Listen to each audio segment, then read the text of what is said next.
And I'm here with Elizabeth Tobey from NICE on day 2 at Enterprise Connect. Good to see you. Great to see you. So you're drinking from the fire hose here at Enterprise Connect. So much going on. Maybe tell me about your week, personally, professionally.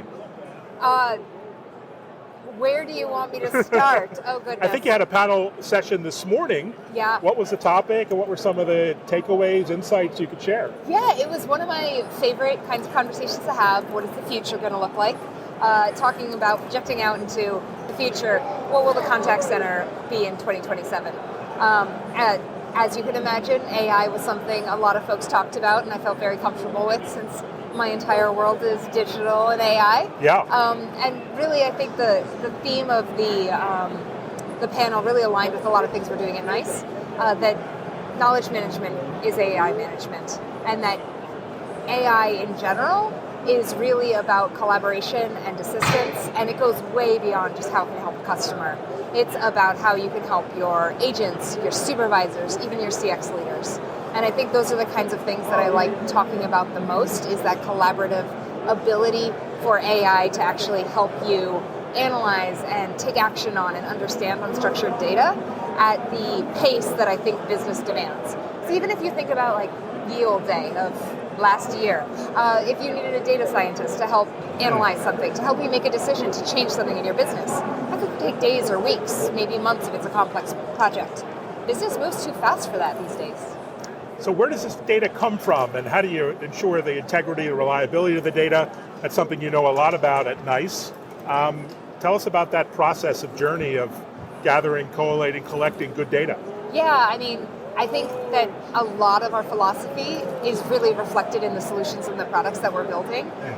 We have CXone, one platform holistically to be able to cover the entirety of the customer experience. And I think another thing that's really important to think about with data there is every interaction, whether it is agent-led, customer-led, asynchronous, is all going into that system. And all of that can feed your AI and feed those interactions. So you're creating this flywheel effect where everything from automation to what the agent is doing is being sent to the leader, who then can create better workflows, better processes, better implementation to then better the CX and EX. And so you really have to think about the fact that if the data is all connected, whether it's through your native apps, your third-party ones, in this one common data model, and then can be fed into embedded AI solutions, you're going to have something that holistically looks at the full picture of your business and everything customers are doing. And that's how you're really going to be able to build that individual profile of a customer and be able to have that lasting relationship. Wow, fantastic. What a thought-provoking overview. And you love to put your customers in the spotlight. You've been doing that a lot on the marketing side with long-form video and interviews. What are some of the takeaways that you've seen from that process of really discovering the customer challenges and opportunities that they can leverage? There's so much that if you think about, I mean, everybody says customer-centric, right? Yeah. If you think about the customer first. I don't think there's a brand out there that says, oh, we put the customer second. But by putting them as a central focus, not just of how we market and talk about our work, which is very important because the outcomes and the success metrics of the companies is what other prospects, other brands out there are going to look to and decide, is this actually going to work for me? Because that's the proof they need. I can talk your ear off about how amazing I think Enlighten is, and you really want to see how it works in market, how it's actually solving folks' problems. So that's one perspective. But I think more importantly, seeing the different use cases that customers are coming to us with right now and the struggles and the challenges that they're looking forward in the future towards is helping inform our roadmap.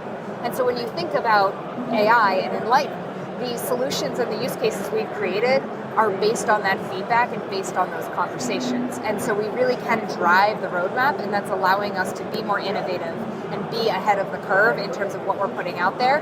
Because as soon as we hear a hint of a problem, a struggle, a challenge, we start to think about how we can help solve that and alleviate it, maybe even take one step forward and think about an even bigger picture. And I think that's how we've been able to build out these solutions that are not just a co-pilot or an autopilot that makes a better IVA or a better agent assist, but this whole system that when looked at holistically and taken together, all of them impact each other in a way that's a force multiplier. Wow, that is a powerful statement.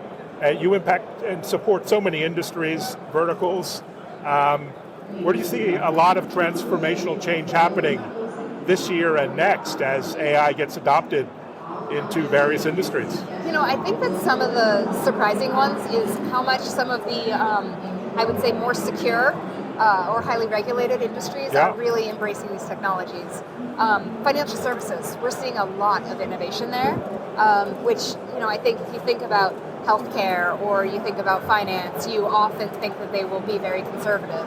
And we're seeing a lot of innovation there, which I think, again, is a game changer for patients, for doctors, for the employees, for the customers.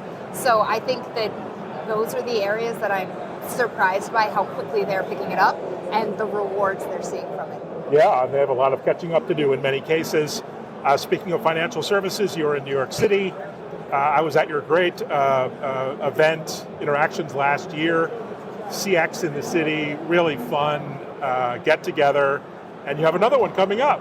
Tell us about what to expect, when is it, where is it? Yes, June 10th to 12th in Las Vegas. We are going to be having another Interactions, hopefully bigger, better than ever before. I'm very excited to be able to have it, outside of my home base, be able to bring folks in a really interesting, vibrant city. I mean, it's a great way to really bring in the energy of a city that I think is the energy of our company. Fast, flashy, finding what you need no matter what that journey is. And so I'm excited about it, and you're going to see a lot more from, everything in terms of our platform, WFM. Of course, our Enlightened Solutions will be front and center there, and we'll be talking a lot about AI. And we've already got a great lineup of some customers. I don't think we've started announcing them yet, so you'll definitely have to stay tuned to hear more. Can't wait to see it. Have a great Enterprise Connect, and onwards and upwards. Congratulations. Thank you.